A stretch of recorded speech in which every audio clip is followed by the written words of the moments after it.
Hello, I'm Ted Tinkle, and I'm reporting live with Bill Gates. Nice to see you too, Mr. Tinkles. Okay, so let's get to the point. Tell us a little bit about yourself, Bill. When you were born and such, you know. I was born on October 28th, 1955, in Seattle, Washington. My birth name was William Henry Gates III. Why do people not call you William anymore, Bill? I'd rather not talk about that, Mr. Tinkles. Okay, William. Tell me what your childhood was like. I grew up in a middle class. Oh.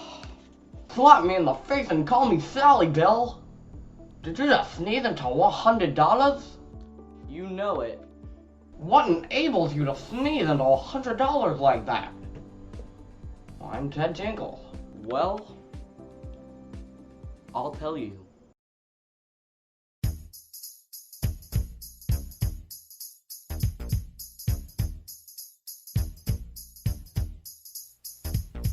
Now this is the story all about how I became rich and famous all around. I'd like to take a minute, just sit right there, and I'll tell you how I became a famous billionaire.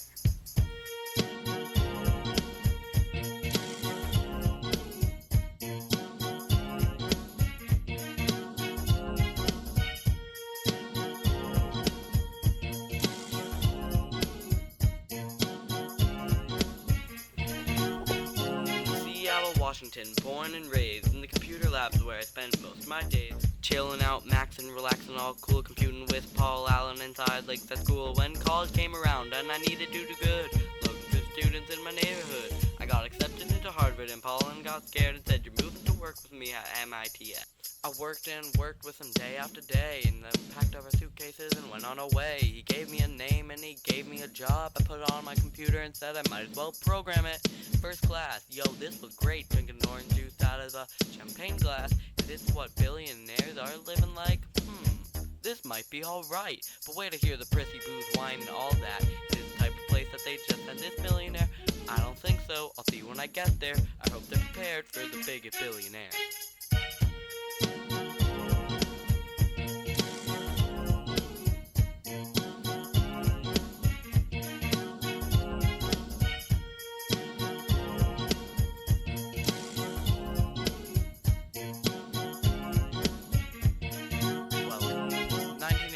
Paul Allen fell out, he was diagnosed with cancer, and he just walked out. I mean, come on, Paul, we just got here.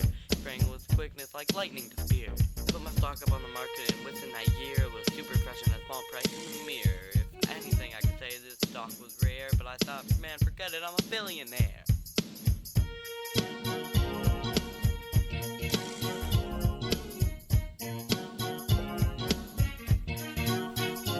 Microsoft in about 2008 and yelled to my wife, "I'll see you later." Looked at my life, I was finally there to sit on the throne as a billionaire.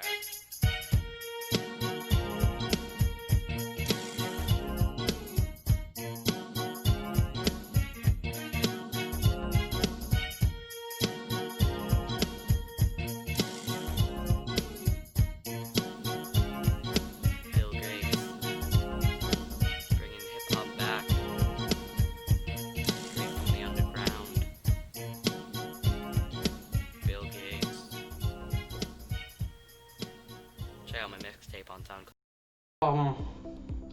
That was a bit strange, Bill. Could you, clarify some of the stuff that, you sang in that song that was, clearly stolen from the Fresh Prince of Bel-Air? Fresh Prince of Bel-Air?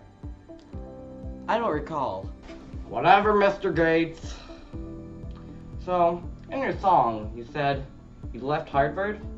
I assume you were meaning to leave to work at the MITS.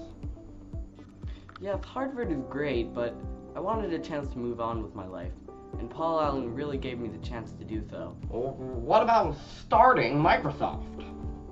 How did that come about, Mr. Bill Gates? Well, we started Microsoft in 1976. Our first program was called Basic, and as stated, it was pretty basic. Alright, very nice, but why would you leave Microsoft? Well, I left because I'm getting old, and I wanted to help my wife with the Melinda Gates Fund. Can you explain to me exactly what the Melinda Gates Fund does? In the Melinda Gates Fund, we help kids in other countries who have AIDS. We not only help the kids, but also help to find the cure to AIDS. Secondly, we help to improve American schooling system by supplying what the kids need to learn and helping to upgrade the schools that they learn in. How interesting. Can you tell me a little bit about your childhood, Bill?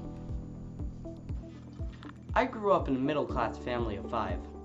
It was my 2 sisters, me, my mom, and my dad. As a kid, I was always able to pass in all my classes. However, at 13, my parents had noticed that I wasn't making many friends, and I began to become unsocial. This is when they moved me to the Lakeside School. This is also where I met Paul Allen, and where I learned to program. Well, I'm fascinated by your story. Anyways, can you tell me about your relationship with Steve Jobs? Most people think Microsoft bit off Apple. However, this is not the case. Me, Bill Gates, happened to help Steve Jobs with his first program, Macintosh, you might recall. Well, that's nice, Bill, but that's all the time we have. Back to you, Sam.